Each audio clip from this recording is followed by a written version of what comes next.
Est-ce qu'utiliser les ETF, ça vaut le coup ou vaut-il mieux faire du stock picking ou pourquoi pas les deux en faisant un DCA Challenge en mettant 50% en ETF et 50% en actions, des actions qu'on aura bien sûr présélectionnées. Et quand je vois la performance de Google, je me dis que j'ai plutôt bien fait. C'est la première fois que j'atteins une performance en bourse de 65%, plus de 50%, peut-être qu'un jour on fera les 100%, et oui, on les fera bien sûr. Et du coup, le DCA Challenge, qu'est-ce que ça donne? Eh bien, ça donne ça sur la durée tout simplement. Je rappelle qu'au début, je faisais n'importe quoi. Je sélectionnais des actions par exemple à dividendes. Là, je faisais moins 10% alors que le marché, le S&P 500 faisait plus 10%. Et j'ai décidé tout simplement de changer de stratégie en utilisant bien sûr les ETF pour la diversification, pour suivre le marché et aussi investir la même somme sur des actions, justement des actions là où j'estime avoir plus de connaissances. Voilà, c'est surtout des actions de tech, hein. C'est-à-dire que je comprends mieux leur business et pour moi, elles vont surperformer le S&P 500. Et vous voyez que c'est surtout des actions de tech, Alphabet, Amazon, Netflix. Il y a aussi du Uber, mais il y a encore de l'ancien monde, entre guillemets, du Berkshire Hathaway et S&P Global. Et d'ailleurs, les actions vont bientôt changer, en tout cas les actions sur lesquelles je fais un DCA de façon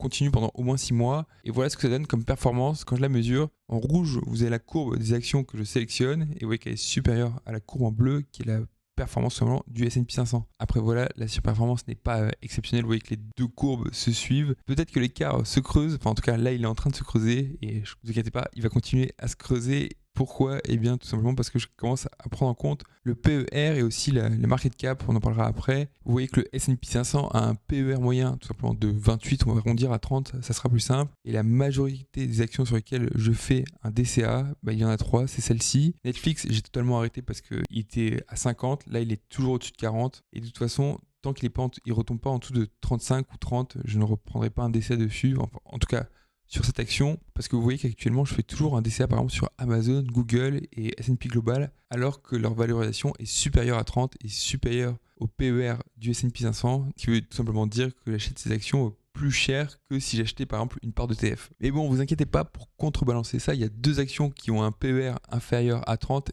et même quasiment 2 fois inférieur à 30, quasiment 15. Il y a Berkshire Hathaway qui a 16,36 de PER et aussi Uber qui a 18,64 de PER. Alors ces deux actions, c'est sûr que je ne vais pas y toucher. Quand je dis y toucher, c'est-à-dire continuer mon DCA. Et de toute façon, je ne vends que dans une seule condition, c'est quand j'estime m'être trompé. Ou une deuxième aussi, c'est quand tout simplement, quand l'entreprise fait pivoter son business, je ne suis plus aligné avec ou tout simplement, je comprends plus, je m'arrête. Mais surtout, que retenir de Google? On voit la courbe du prix de l'action sous vos yeux qui s'affiche à l'écran. Bon, ça monte quasiment à la verticale, c'est limite impressionnant, vertigineux, ça va pas durer. Mais du coup, qu'est-ce qu'on peut en retenir? Plutôt, qu'est-ce que j'ai appris? C'est tout simplement l'importance du PER, c'est-à-dire l'importance d'acheter à un prix bas, pas parce que c'est décoté et plus personne n'en veut, non, parce que c'est sous-évalué, ou plutôt c'est proche tout simplement de son prix réel, moins vous avez de chances de vous tromper. Et pour vous donner une idée du PER, on va aller voir ça tout de suite dans les ratios. Parfait, on est déjà dessus. Eh bien, regardez, c'est super. Sur le premier graphique, vous avez le prix de l'action. En dessous, vous avez les earnings, les bénéfices. Et quand on fait une division, on obtient tout simplement le PER que vous voyez là. On va se mettre sur les 5 dernières années, ce sera beaucoup plus parlant. Et on peut voir que depuis le deuxième trimestre de 2023, tout simplement le PER a diminué, que le PER était en décroissance, plutôt il diminuait de façon constante. Bon, jusqu'à atteindre un point bas en 2025. Mais bon, là, c'est quand il y avait les tarifs de Trump, donc tout a dévissé. Et comment expliquer que le PER diminuait sur cette durée alors que les revenus qui sont là, vous voyez cet histogramme bleu, les revenus sont bien croissants, ça fait limite des marches, quoi. C'est tac, tac, tac, ça augmente. Et bien, tout simplement parce que le prix augmentait moins vite. Donc, comme c'est une division, vous faites A sur B, ou plutôt prix sur bénéfice, le PER diminue alors que les bénéfices sont en constante augmentation, et ce, de façon trimestrielle. Comme quoi le cours d'une action ne reflète pas du tout ses fondamentaux. Voilà, en tout cas, ça fait plaisir.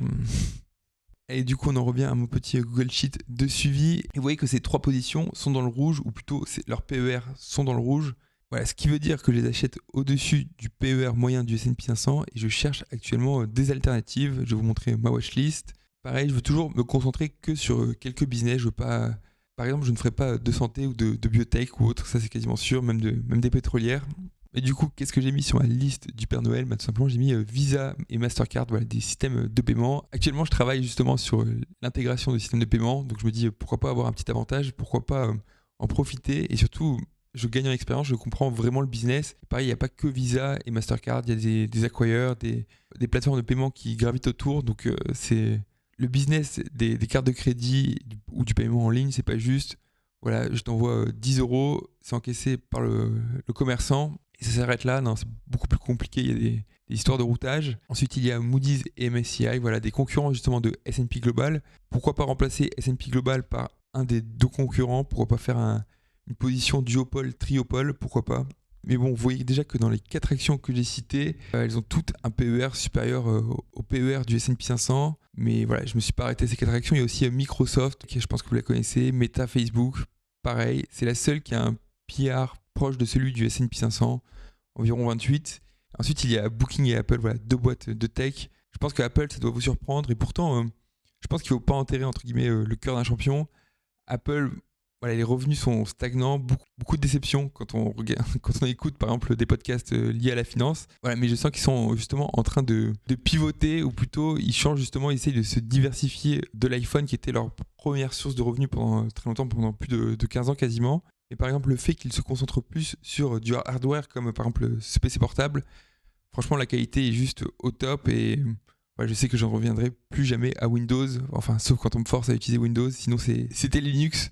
Maintenant, ça sera Apple. Voilà, désolé les gars, Enfin bref, tout le monde a ses petits défauts, et en tout cas, celui-là, j'assume pleinement. Et pareil, j'ai commencé à regarder la market cap. Je ne sais pas si vous avez vu ma vidéo sur la dernière lettre de Warren Buffett, et justement, il disait l'importance de la taille de l'entreprise. Voilà, plus c'est gros, plus c'est un paquebot, plus c'est dur à manœuvrer. Pareil, plus c'est petit, plus c'est facile de pivoter. Et donc, par exemple, s'adapter ou pourquoi pas innover et du coup, doubler ses revenus. Par exemple, les revenus, vous pouvez les prendre par exemple, comme la vitesse d'une voiture. Vous voulez construire vous-même une voiture, vous voulez vous-même monter une boîte. C'est très facile de passer par exemple de 0 à 10, puis de 10 à 20, c'est-à-dire là on commence à doubler, puis de 20 à 40. Après, si vous continuez comme ça de monter en vitesse ou en revenu, à un moment, voilà, vous atteignez tout simplement des limites physiques ou des limites liées au marché. Je pense par exemple à Google qui, le trimestre dernier, a fait 100 milliards de bénéfices en un seul trimestre.